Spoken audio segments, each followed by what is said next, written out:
नमस्कार. 30 दिवस 30 कवितांच्या आपल्या चॅलेंजमध्ये आज मी तुम्हाला 26वी कविता ऐकवणार आहे. तर माझे बालपण खेड्यात गेलेले आहे असून वडीलही प्रगतिशील शेतकरी होते. त्यामुळे शेतकऱ्यांचं दुःख, कष्ट, हालापेष्टा सर्व मी बालपणापासून पाहत आलेले आहे. तर त्यामुळे शेतकरी दादाबद्दल कृतज्ञता व्यक्त करणारी ही मी कविता लिहिलेली आहे.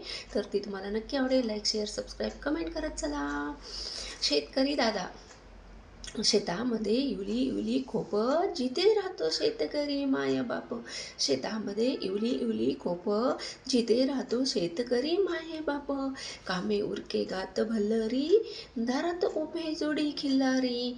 कामे उरके गात भल्लरी, दारात उभी शोभे जोडी खिल्लारी. राबत राबता जिजे त्याचे हात, काळ्या आईचे गुणगान गात. राबता राबता जिजे त्याचे हात, काळ्या आईचेच गुणगान गात. असे तिच्या मशागतीत दिन रात, हिरव्या हिरव्या पिकांसंगे बोलत बोलत. असे तिच्या मशागतीत दिन रात, हिरव्या हिरव्या मशागत पिकांसंगे बोलत बोलत. जगाचा पोशिंदा असा मिळता बहुमान, डोळ्यात दाटे समाधान ही समाधान. जगाचा पोशिंदा असा मिळता बहुमान, डोळ्यात दाटे समाधान ही समाधान. हिरवं हिरवं सपान पाहता पाहता, काळ्या मातीस करी दंडवत. हिरवं हिरवं सपान पाहता पाहता, काळ्या मातीस करी दंडवत. फळं फुलं झाडं त्याची जणू लहान पोरं, सदा त्यावर त्याची मायेची नजर.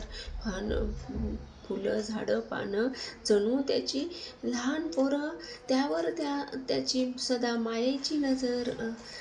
पाखरांचे तर शेत माहेर, मंजुळ गाणी गात डोले वाऱ्यावर. पाखरांचे तर शेत माहेर घर, मंजुळ गाणी गात डोल वाऱ्यावर. डोले वाऱ्यावर. रंगीबिरंगी फळांना रान प्रफुल्लित करी मन. रंगीबिरंगी फळांची रान प्रफुल्लित करी मन. जिवलग गाती त्याचेच गुणगान, जिवलग गाती त्याचेच गुणगान. मोतियाच्या दाण्याच्या राशी पाहून, मोतियाच्या दाण्याच्या राशी पाहून. कृत्य होई जीवन, कृत्य होई जीवन.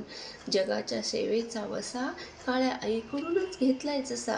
त्याने काळ्या आईकडूनच घेतलाय जसा. तो पिकवितो पोटपाणी या प्रजासाठी, तो पिकवितो पोटपाणी या प्रजासाठी. म्हणूनच मानाचा शिरपेच मिळे, जय जयकार होता बळीराजाचा, बळीराजाचा. तो पिकवतो पोटपाणी या प्रजासाठी, म्हणून मानाचा शिरपेच मिळे, जय जयकार होतो बळीराजाचा, बळीराजाचा. धन्यवाद. कशी वाटली? लाईक, शेअर, सबस्क्राईब, कमेंट करा.